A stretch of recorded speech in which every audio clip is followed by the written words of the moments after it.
Tonight, the latest in the sexual assault case of a former neurologist. Jeffrey Sloka's lawyers were back in a Kitchener courtroom today. Plus, a new threat to Canadian crops. There is a new disease out there for strawberries. We are aware of it. We haven't found it in our field yet. We are scouting for it. Why a local professor is sounding the alarm over a fungal disease threatening strawberries. That's gonna reduce your yield, even you may not have any harvest. And sweet sounds. As Canada's most talented young classical musicians descend on the region. They're very passionate about what they do. They're very disciplined.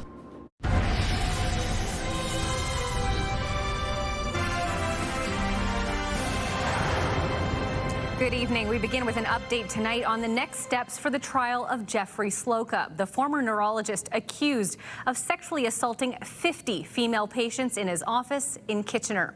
Nearly 6 years after the first criminal charges were laid, the case continues to make its way through the courts. CTV's Krista Simpson joins us now with the latest. Krista. Ashley, Sloka's case was briefly in court today for a status update and to confirm the next steps. And as you noted, this case has been before the courts for some time now. It was in September 2019 that Waterloo Regional Police initially charged Sloka with 34 counts of sexual assault. That number rose to 63 by the time his trial began 2 years later in September 2021. There were several breaks between court dates and some of the charges were dropped along the way, bringing the number of counts he pleaded not guilty to 50. The evidence portion of the trial ended more than 2 years after it began in October 2023. Since then, the lawyers on both sides have been preparing and providing the judge with written submissions. Justice Craig Perry is now going through the extensive materials, describing it in court today as an odyssey. In court today, he said that he is about 3/4 of the way through. This case is set to return to court in October for another short status update. And then a week has been set aside in November in anticipation for oral closing submissions from both the Crown and defense. These dates will be more than 6 years after the first charges were laid and more than 4 years after the trial started. And there are still a few steps to go before there is a verdict. Ashley. All right, Krista Simpson with that update tonight. Thank you, Krista. Well, it's time for our first check on weather. Let's head over to Alexandra Pinto, who's in studio tonight. Alexandra, it was a nice swing in the temperatures-wise. It got warmer today, but there was still a lot of wet weather out there. And still feeling that humidity out there as well. So, yeah, quite a warm Friday. But, yeah, there's nothing like a bit of active weather before we get into a holiday. So we are currently under that severe thunderstorm watch in Waterloo region. Much of southern Ontario is at this point. Wind gusts, we could see between 90 and 110 kilometers an hour. Heavy rainfall potentially at times. This in place late afternoon is when it started. Right through to the evening is what it's expected to be. So utility outages, especially with that strong wind, also possible. So something to keep an eye on there. Right now we are seeing mostly some cloud cover. That sun though peeking through the clouds outside of our studio here in Kitchener, but you can see some scattered showers making its way across the Windsor area and further north as well. Right now, yeah, it's still feeling quite warm. 29 degrees at this point. If you are by the water though, a little bit warmer, 30 in Goderich, 30 in Sarnia, but with that humidity, just shy, it feels like 40 here in Kitchener-Waterloo. So not quite that extreme heat we saw earlier in the week, but it does feel like 40 in Goderich. So still hot, still humid, and a little bit more wet weather could be on the way before your Canada Day. We're going to break it all down for you coming up. Ashley. Well, I can't believe you said extreme heat and it's 40 degrees, or feels like 40 anyway. I know. All right, thanks, Alex. Looking forward to hearing the rest a little later in the show.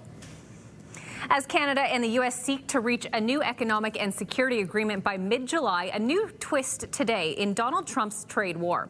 Now he says he's terminating all trade talks with Canada immediately and putting the blame on Canada's controversial digital services tax. CTV's Judy Trent reports.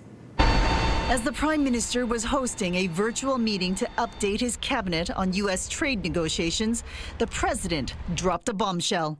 On social media, Trump said because of Canada's digital services tax on American technology companies, he's terminating all discussions on trade with Canada, effective immediately. We have all the cards. We have every single one. We don't want to do anything bad, but they have, economically, we have such power over Canada. Speaking to CTV News after the Trump announcement, the Foreign Affairs Minister says the government is committed to continuing talks. We will seek to have these unjustified tariffs removed. And that is the reason why we, because of the complexity of the negotiations, will not be having that conversation in public. Tech companies that have revenues of more than $20 million, like Google, Meta, and Airbnb, are subject to the 3% digital sales tax. The first payment is due Monday. It's unclear if the Prime Minister knew this was coming, but in Brussels earlier this week, Carney spoke more cautiously about the progress of trade talks. We'll do what's right for Canada. We're working hard to get a deal, but we'll accept the right deal with the United States. The right deal is possible, but it's nothing's assured. Over the past several years, both the Biden administration and Trump have called the digital tax discriminatory against American companies. This former deputy prime minister says the tax can be scrapped to save negotiations. I think the digital services tax is expendable in the context of getting a trade negotiation settled with the United States. But I don't think that if you've got something in a negotiation that you're willing to give up, you don't offer that off the top. For months, the government has been trying to get punishing U.S. tariffs on steel, aluminum, and autos removed and stave off future duties. Now Trump says he will tell Canada, along with other countries, what tariff rate it will pay. The Parliamentary Budget Officer estimates that the federal government would get more than $7 billion over 5 years with the digital services tax. Analysts say it's unlikely Donald Trump will return to the negotiating table without the removal or pause of this tax. Judy Trin, CTV News, Ottawa. The Ontario Education Minister is out with a major announcement on the last day of school. Paul Calandra says the province has taken control of 4 more school boards. CTV's Siobhan Morris explains. The Education Minister making a big statement on the last day of the school year, taking over boards he says have been mismanaged. Where trustees have failed, where students are being shortchanged, we will act. Supervisors have been appointed for some of the biggest boards in the country. The Toronto District School Board, Toronto Catholic District School Board, Dufferin Peel Catholic District School Board, and the Ottawa Carleton District School Board. These boards have had multiple opportunities to address their structural financial issues, and time and again, they have failed to do so. The government singles out TDSB trustees for rejecting almost half the cost-saving measures recommended to them by staff. The Dufferin Peel Catholic Board faces a whole host of other challenges, which frankly have put it at the brink of bankruptcy, and it's time that the government steps in and puts them back on track. Supervisors have been charged with getting boards back to balance and on sound financial footing for the long term. But Calandra continues to hint much bigger changes lie ahead. A broader rethink of the governance structure of boards is required. This is an important first step. Opposition parties say the real problem is not enough funding. The government's starting to pick a fight and blaming the situation in education squarely on school boards.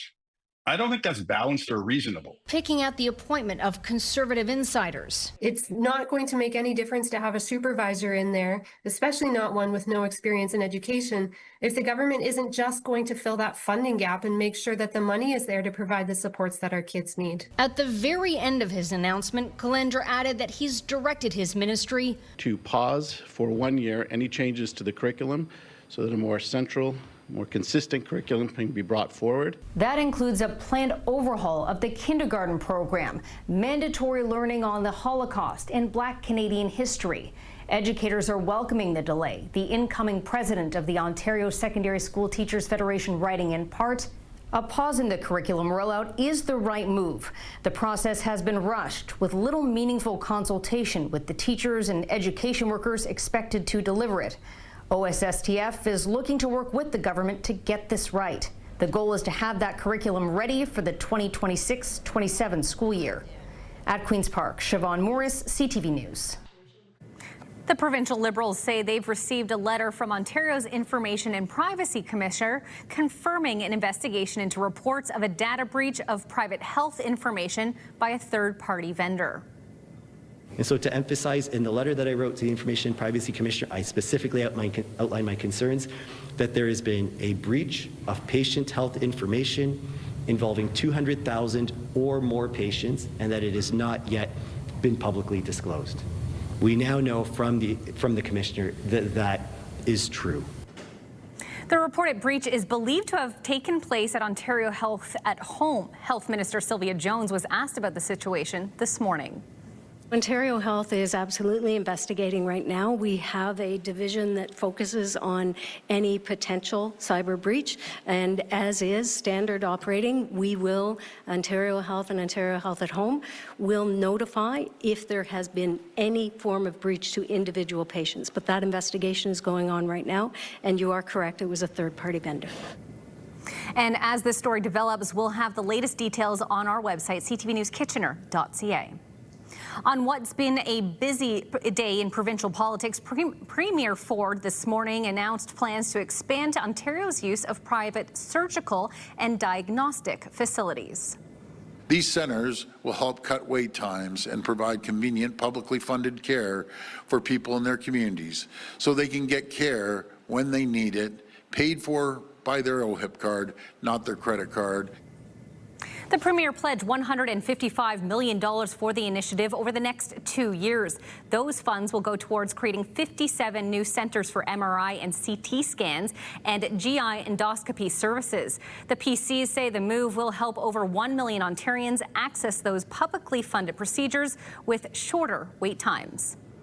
Meanwhile, the latest province-wide update shows there has been more than 2,200 confirmed and probable measles infections reported since last October. That marked an increase of 33 over the previous weekly update, a slowing of a spread from the weeks prior. In Public Health, Ontario says the increase in cases is linked to exposure amongst people who aren't immunized. So far, 149 people have been hospitalized, 107 of them infants, children, or adolescents. Well, it's day 2 of one of the biggest esports events in Canada. The Call of Duty League Championship has taken over Kitchener's Memorial Odd and is expected to attract thousands of people each day of the 4-day event, giving a big boost to tourism in Waterloo Region. CTV's Heather Centerin has more on this story. Heather, this is very unique, because the event is usually hosted by large American cities. This is the first time it's being held in Canada, Ashley, and those in the tourism industry couldn't be happier. I spoke with a few restaurants today that told me they were so busy they couldn't even do an interview. A good sign that the love for esports is alive and well in Kitchener. And you can hear that it's the biggest Call of Duty tournament in the world, and it's happening here at the Memorial Odd in Kitchener. Up to 15,000 people are expected to come through the doors for the Call of Duty League Championship. So we do see a pretty dedicated fan base that tends to travel for this, and there's definitely people from outside of North America that are fans of the league that are here as well. Putting KW on the map for the 4-day event. Lots of people that are here this weekend have never been here and probably didn't even know Waterloo Region existed until they found out about the Call of Duty Championship. So it really is opening up a whole new market of visitors to the area. Thousands of visitors a day means those people are spending their money all over Waterloo Region. Economic impact will be in the millions from this event. Esports lovers are hitting up hotels, stores, and restaurants. The DoubleTree by Hilton in Kitchener is fully booked because of it. The lobby's been pretty fun. We're seeing gamers around. We're seeing, crew and different people that are, associated with the event. Not what they're used to seeing, but they're grateful for the business. It's exciting. So it is. We do have a lot of events here. We do conferences and things like that, but it's a different clientele. Explore Waterloo Region says it's good for the event goers too to have the championship in a place like Kitchener. You're going to get a lot more bang for your buck in Waterloo Region than you would be in a really big market. Let's go for a listen in. This is the first time Kitchener has hosted a tournament like this, but many hope it won't be the last. There's 8 teams competing, but keep in mind, it isn't just those competing that are here. Lots of Call of Duty fans are there to witness it all. The final is Sunday afternoon, so businesses are expecting it to be busy right through the weekend. Ashley. Truly an event of the future and one that we'll keep an eye on throughout the weekend. Thank you, Heather, for that update tonight. A reminder to start your day in the know with your CTV News Kitchener newsletter. Get the best local content from CTV News straight to your inbox. We've got today's top stories, the latest weather with Alex, and some must-see videos. And it's all in one place. Sign up now at ctvnewskitchener.ca. Tackling food insecurity. Still to come on CTV News, how a shopping center in Guelph is using empty space to grow food for those in need.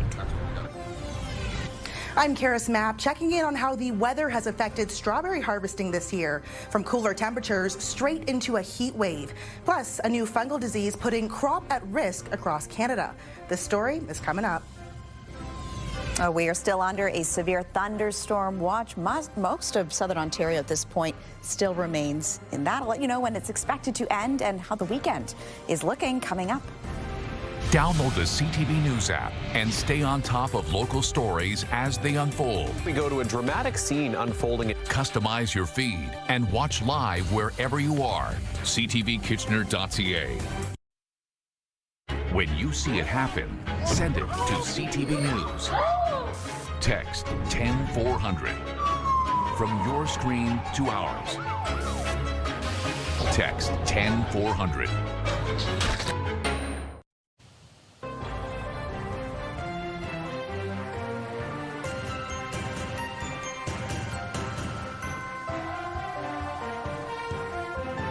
A vehicle plowed through the front of a cannabis store in Brantford overnight. Brantford police say no one was hurt during the incident at High Life Cannabis. Significant damage can be seen to the front of the store, which is located on Stanley Street. Police were unable to provide further details as they were early in the early stages of their investigation. It's unclear if any charges have been laid at this time. We reached out to employees of High Life Cannabis who declined to comment. A startling incident for residents of a West End neighborhood last night in Toronto. A dump truck rolled over at a construction site and grazed the house next door. The incident happened near Athol Avenue and Chartwell Road just before 6:30 p.m. The driver of the truck was taken to hospital to be treated for minor injuries. As parents of students at Elizabeth Ziegler Public School prepare to move into Sandown Public School, Waterloo Regional District School Board is moving forward with a plan to expand the parking lot to accommodate the growing population. Director of Education Scott Miller says they will have to remove 5 or 6 mature trees from Sandown in order to expand the lot.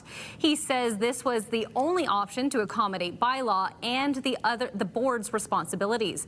Miller says many options were considered and the board held a community meeting to outline the options, but ultimately the decision was made to have the trees removed, which also includes an area used as an outdoor learning space. But Miller says the board is committed to rebuilding. Once we have the final expansion done, and also we'll be adding portables to the schoolyard as well. Once that is finished, our plans are to create another outdoor learning space at Sandown School. And certainly in doing so, we'll be working with the school staff, the school council, as well as community to be able to build and replicate what is there and even enhance it. We also have made a commitment recognizing that however many number of trees that we do remove, we'll be adding a minimum of 2 trees throughout the schoolyard.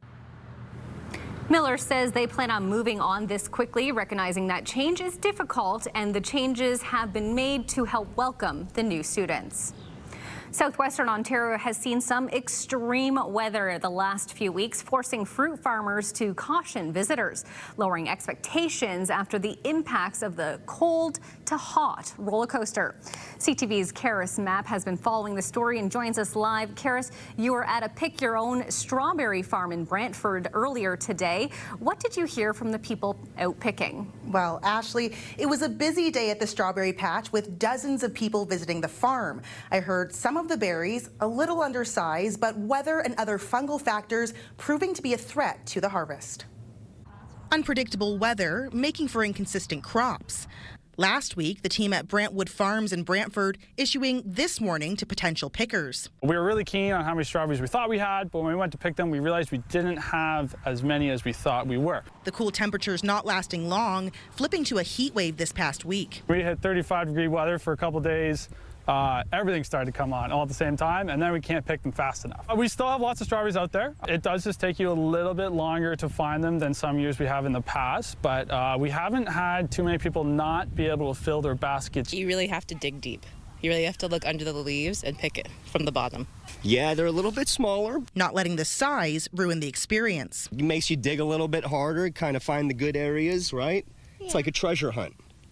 That's right. Very, very sweet. There's lots for everybody. Just make sure you get down and start digging. Strawberry farmers not only dealing with weather woes. Staff here at Brantwood Farms say they thankfully haven't been affected, but are aware of a new fungal disease threatening strawberry crops across the country. Neopestalotiopsis, also known as Neo-P, can spread quickly and affect all parts of the plant. With no known cure for the disease, experts say it can be disastrous. We see that the plants gradually start to wilt and eventually die. That's going to reduce your yield. Even you may not have any harvest. We are scouting for it. We are worried about it. Haven't found it yet, which is a good thing. Doesn't mean I won't always find it. Originally discovered in Florida, Canada's first case was reported in Ontario in 2020. I do know that if you have raining on the leaves and of the infected, you can splash to another plant. The newest disease of many. Strawberries are one of the harder fruits to grow. They do attract quite a few diseases and insects and everything else. Canadian strawberry farmers are advised to be on the lookout for the disease, which has shown to be economically damaging in other jurisdictions. A fungicide was recently approved for emergency use in strawberry fields across most provinces, including Ontario. But farmers remain wary, saying the remedy may keep the disease at bay, but likely won't rid of the problem. Ashley. CTV's Karis Mapp reporting live for us tonight. Thank you, Karis. Well, we're well into gardening season, and a shopping center in Guelph is taking the popular pastime to a new level. The rooftop garden sits on top of the Stone Road Mall Parkade, producing fresh food for those in need. CTV's Alexandra Hollick has the details. Whether it's stalks of green onion or a bunch of lettuce, there's plenty of fresh produce to go around the top level of the Stone Road Mall Parkade. We have lettuce, beets, a lot of tomatoes, a lot of potatoes, a little bit of radishes, some spinach. That's the majority, and onions. The garden started back in 2021, and since then, it's grown tremendously, producing more than 2,000 pounds of food to give back to the community.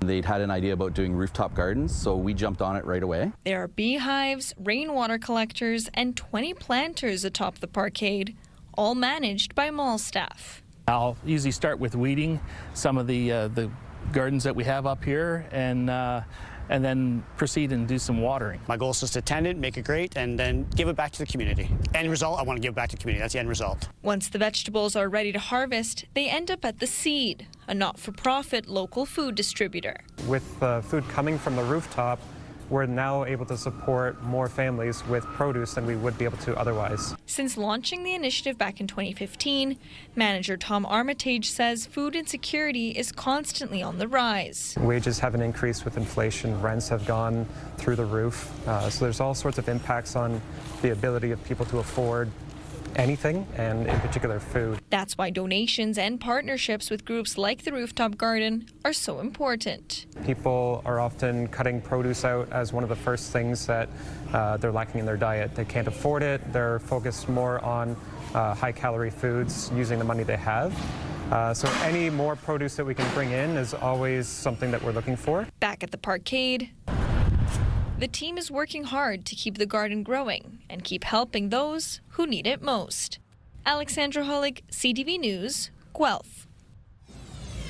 All right, taking a look from Riverside Park in Guelph this evening, our photographer Dave Pettit bringing us this shot. It is a beautiful one, still very warm, as Alex mentioned, and there is a risk of a thunderstorm, so maybe get out while you can. She'll have more details on that coming up a little later in the show.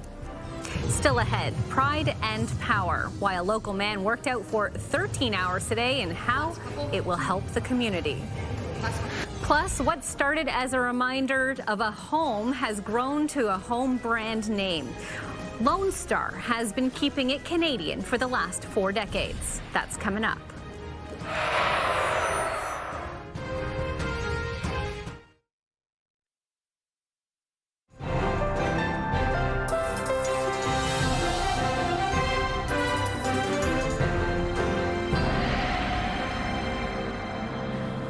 Welcome back. Of course, it's now our weather. Alex is here. And Alex, it's obviously a little bit of a long weekend. There's a Monday break, so some of us, like me, have to be in at work. But for a lot of people, it's a long weekend. And I know a lot of people want to know how much rain are we going to see? Are we going to have like that hot, humid conditions that we've felt over the last few days? Yeah. It sounds like it'll be a bit of a mixed bag. Yeah, a little bit mixed bag, and it's tricky when you're trying to, make those outdoor plans. Maybe you want to be by the lake or head outside for a picnic or the park. So it's a little bit tricky, a little bit, I want to say unsettled is fair, but at least one of the days looking pretty good at this point. If you do have some outdoor plans, not too bad out there this hour. Not bad for a Friday as we take a live look from Riverside Park in the city of Guelph. Even outside of our studio, we're seeing a mix of sun and cloud right now. But earlier in the day, we did see a couple of thunderstorms roll in, and that kind of seems to be the story throughout, depending on where you are. And of course, we are still under this hour that severe thunderstorm watch. So this went in place this afternoon, expected to last through to the evening as well. So all that area in yellow, so much of southern Ontario, including us here in Waterloo region, under that watch this hour. So wind gusts we could see between 90 and 110 kilometers an hour. So with strong winds, obviously comes a bit of dangers when it comes to items that are, blowing down the street, or when it comes to utility outages possible. So definitely want to keep an eye on the sky at this point. We could see some heavy rainfall at times as well. And as we get into the evening, overnight hours, that's when we could see potentially some more wet weather. So quite a lot of activity here on the Futurecast. So around 8 o'clock or so, that's when we could start to see again a bit more heavy rain, depending on where you are. If you are in the Wyerton area, that's where your second round of thunderstorm activity could potentially come through. And if you do have plans to head up north, maybe Lake Simcoe, Aurelia, Barrie could be under some active weather as well, risk of a thunderstorm too. So want to keep our eye on the sky, and you know what they say, when thunder roars, that's when you want to go indoors. Around 5 o'clock or so on Saturday morning, we could see a little bit of light rain here in Kitchener-Waterloo. Mount Forest, Wyerton, you could see a little bit of heavier rain at that point. And then as we get into the rest of your Saturday into Sunday, yeah, those clouds start to move out. We get a little bit more of that sunshine for your Sunday, but then potentially there is a risk for another thunderstorm if you are going to be specifically in the Mount Forest area, Arthur, around 4 o'clock or so on Sunday. So yeah, a little bit of an uneasy mixed bag, as Ashley put it, when we get into your long weekend if you are taking Monday off as well. It is quite warm. It is quite humid out there. Currently we're at 28 degrees here in Kitchener-Waterloo. If you're more so by the water, 30 in Goderich, 27 in Wyerton, currently 28 in Mount Forest. And with that humidity, so that Humidex 36 it feels closer to in Kitchener-Waterloo. During our 5 o'clock show, it actually felt closer to 40. Mount Forest feels more like 37, feels closer to 40 though still in Goderich this hour. Expected high 30 degrees. Normal for this time is about 25. Our record high was 35.6. That was set in 1941, and record low 6.1 in 1929. And that sun setting later and later, which is nice to just get outside and enjoy those summer evenings. So overnight conditions, 18 degrees, 60% chance of showers. We are still expected to see a thunderstorm potentially in some areas, and tomorrow 24 with that chance of showers, about 40% sticking around. So over the next 7 days, again, Sunday in terms of outdoor activities, that looks like your best day. Sunny with a high of 28 before some more wet weather does roll in for your Monday. And Lambton, Kent and Essex, similar conditions with Sunday. Again, that's probably your best day to get outside and enjoy. And at this point, we're seeing about 40% chance of showers for your Canada Day. And finally, southern Georgian Bay. Again, sunny conditions expected for your Sunday before more wet weather could roll in. Here's tonight's Weather Watcher picture. Gareth says there's something inspiring about raindrops on a flower after the rain, and he sure is right. Beautiful couple of shots given to us from the garden in Breslau after some showers. That's kind of been the story, seeing a little bit of showers on and off. Garrett, thank you for being tonight's Weather Watcher picture. So beautiful, beautiful shots. I guess a little bit of something nice after, maybe not so nice weather. And just a note as well, celebrating International Mud Day, we did have a chance to visit a local childcare center earlier today to see how they are embracing getting messy, and it was a pretty fun one. That's going to be coming up a little bit later in the show. Lots of laughs, lots of mess. It's a really cute one. You guys are definitely going to want to stick around. Oh, yes. For it. Yeah. Well, thank you for that, Alex. Thank you. Well, working out with purpose for Pride. Mark Griffin spent 13 hours today working out at the Fit Club in Waterloo. It's all in an effort to raise money for the community, working out at the fitness facility from 6 a.m. to 7 p.m. He and his team had raised more than $6,000 before today's event even began. We had a goal of $5,000. We set that goal with the idea that that is achievable. We know we can get there, and we're currently sitting at $8,700 that we've raised, and the day's not even done yet. We've got family members who are part of that community, and there's never enough resources. And at the end of the day, youth in that community are a much higher risk of mental health issues, suicide, and having these programs is really beneficial to giving them a really great start in life. All funds go directly towards programs supporting the 2S LGBTQIA+ youth in Waterloo Region. The future of Canadian classical talent just ahead. We meet some musical prodigies showcasing their skills here in Waterloo Region.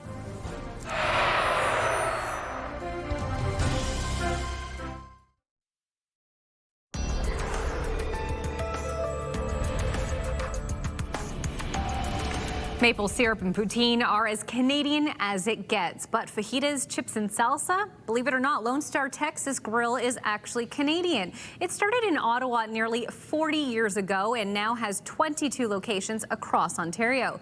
As CTV's Peter Sperling reports, the restaurant began with 2 Ottawa Rough Riders players who missed the taste of home. You probably know that sizzle. Fajitas served on a skillet, one of the dishes that makes Lone Star Texas Grill famous.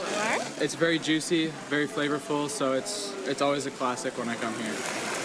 It's the dish of choice for Kaz Druniak, who is dining with his family. It's a family favorite, I guess. We've been coming here since I was little for birthdays and special occasions. So. Did you know that they're absolutely Canadian?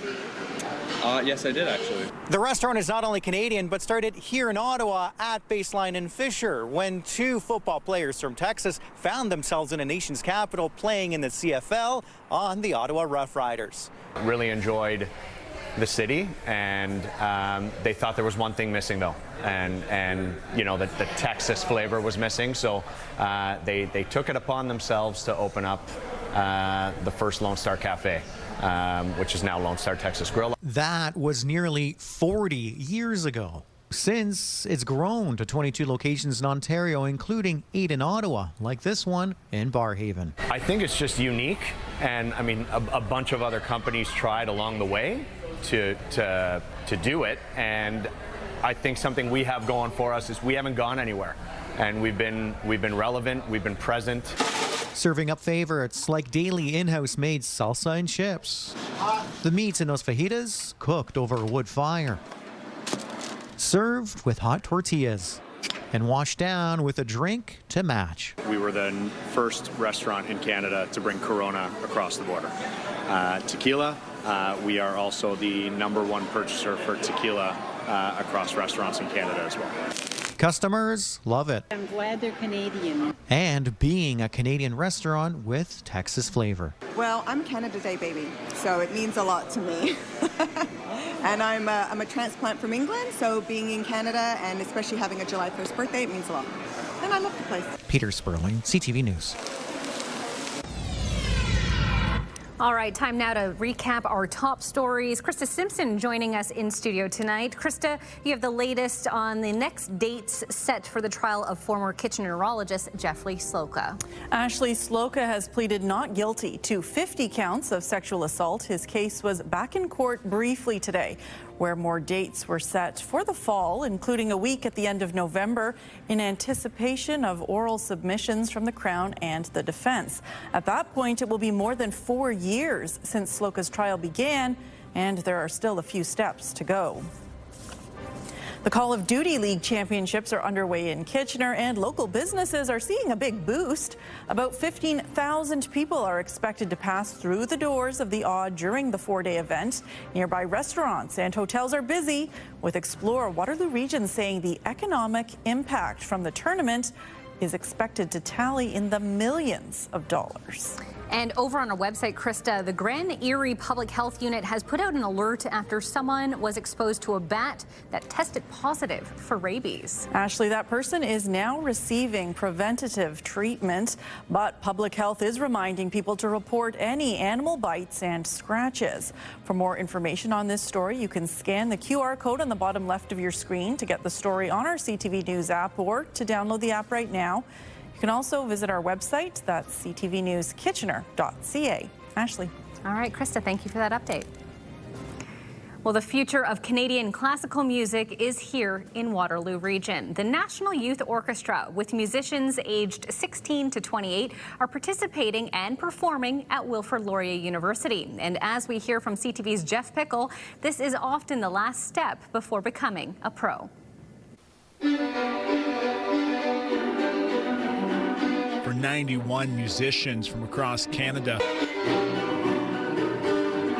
music is a passion. It's really nice to know that there's like-minded people in this program. You know, they're very passionate about what they do. They're very disciplined. It's also, hopefully, a profession. There's a lot of, connections to be made, because you never know if the person you're sitting across from while you're eating lunch is going to be the future concertmaster of the Toronto Symphony Orchestra. Ranging in age from 16 to 28, with over 500 musicians trying out every year, it's an accomplishment just making the cut. It's like a bit nervous. Yeah, I'm kind of feeling nervous for like rehearsals sometimes.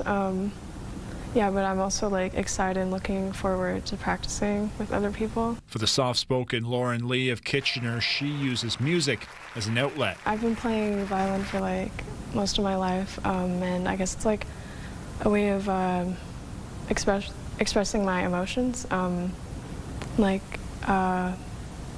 communicating through sound. Manuel is from Toronto, but studying music at Wilfrid Laurier University. I feel like it's a privilege to be here and be in such an intense setting and with like-minded people. While the music and rehearsal is intense, they also have some fun with Bassoon-a-Palooza, and for those of us who are all about the bass.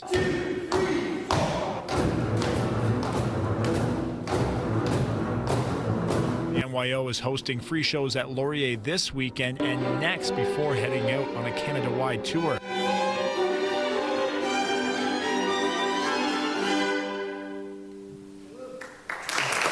After that, many musicians will likely be turning professional. Jeff Pickle, CTV News, Waterloo. Very impressive indeed. Well, getting muddy in the name of fun. Still to come on CTV News. Embracing outdoor play while bringing awareness to children's needs.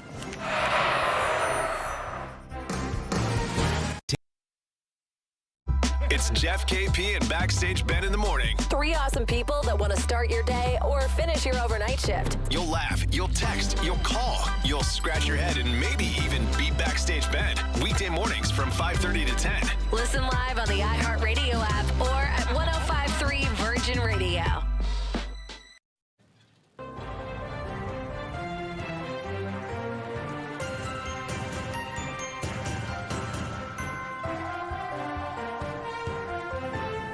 A major shakeup in the world of sports. Masai Ujiri is no longer the president and vice chair of the Toronto Raptors.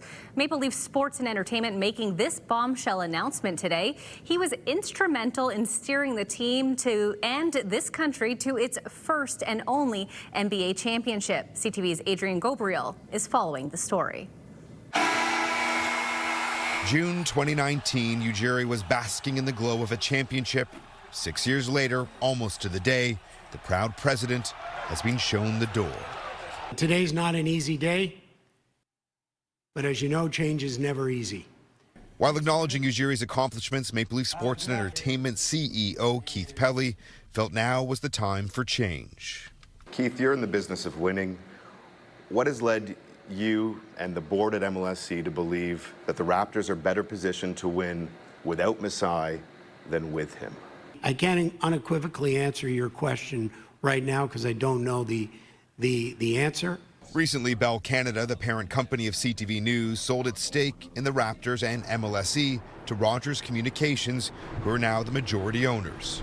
I mean, I saw Masai a couple days ago. He seemed jovial. He seemed like himself. We now know Ujiri was told at the beginning of the month that he was going to be let go and that he asked to stay on and help the team through the NBA draft. One league insider believes the eye-opening move is about the bottom line.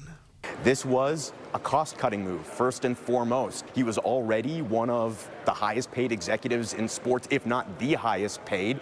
Ujiri was bold and brazen when it came to his love of Canada, Toronto, and the Raptors. Fined by the league for dropping an F-bomb during an unexpected playoff run in 2014. A philanthropist championing his Giants of Africa charity, he also had the support and friendship of former U.S. President Barack Obama. In the front office, he orchestrated multiple trades, which led to a championship that he was unable to fully enjoy after being pushed by a police officer and initially refused entry onto the court to celebrate with his team. In what would be his final season-ending press conference with the Raptors in April, Ujiri, as always, had his eye on winning. We just have to win another one, and we will win another one here. Yeah, and that's how I feel inside. In the end, Masai Ujiri took a team that was a perennial playoff disappointment and turned them into a champion, while always encouraging Canadian basketball fans to hold their head high and always be proud of their team, their city, and their country. Adrian Gobriel, CTV News, Toronto. Certainly a big day for MLSE. John Tavares also signing on with the Maple Leafs for another 4 years. All right, more news ahead. First, here's Alex. Oh, we are still under that severe thunderstorm watch this hour. We'll take a look at how your morning is looking at this point and wake up weather coming up. Some great shows to kick off your weekend at 7 o'clock. Join us for E-Talk before The Big Bang Theory. Then at 8, it's Celebrity Jeopardy before Fear Thy Neighbor. Hi there, I'm Angie Hill. And I'm Sarge from Bounce Mornings with Angie and Sarge. Bounce 99.5 and CTV Kitchener have joined forces to send you to see Coldplay at Rogers Stadium. Ah, yes, the Music of the Spheres tour, which is coming up July 7th. Today's keyword is parachutes. Enter it now at ctvkitchener.ca for your chance to win.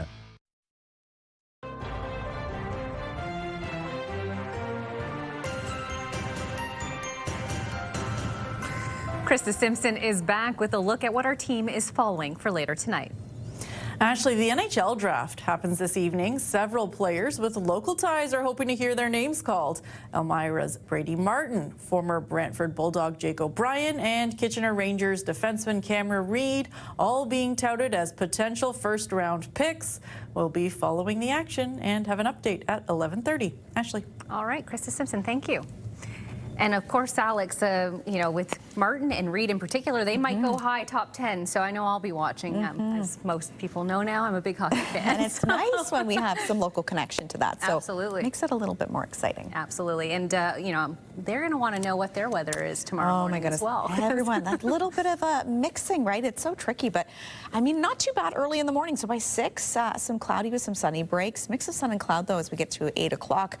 Still quite warm, quite early. So 21 degrees. And then it'll go up a degree, 22 by 10 a.m. Mix of sun and clouds. So still warm, especially if you're going to be walking the dog, early, plus with that Humidex. But not a bad start to your weekend. No, and it's great at 20 degrees at 6 a.m. I think it's already quite toasty for a lot of folks. Yeah. And what's great for a toasty day? What is that? Playing in some mud. Oh, yeah, of course. Of course. Finally tonight, all the mud. Kids had a chance to get all muddy at Rising Oaks Early Learning. John Sweeney today in Kitchener. One more time! Woo! On my way to get muddy. Yeah, definitely one way to cool off from mud piles to a mudslide. Today was all about getting messy while embracing outdoor play for International Mud Day. Joyful laughs could be heard as kids embraced jumping, sitting, making all the mud pies they could want. Now, this idea actually started back in 2009 at the World Forum for Early Childhood Care and Education, where 2 members of the Nature Action Collaborative for Children from Australia and Nepal discussed challenges some children were facing when it comes to playing in the mud. So some in Nepal, for example, couldn't afford a change of clothes for kids if they got dirty. So a fundraiser was launched, and in just 3 weeks, they raised $1,000 to send for some new clothing so kids could happily play in the mud, and that's how International Mud Day was born. I think the kids love it. It's very sensory rich, so a lot of the kids love that sensory aspect. They get to use a lot of their senses, so a lot of their brain function. It helps with language because they're communicating, and it's also great for fine motor, gross motor. They got to do it all.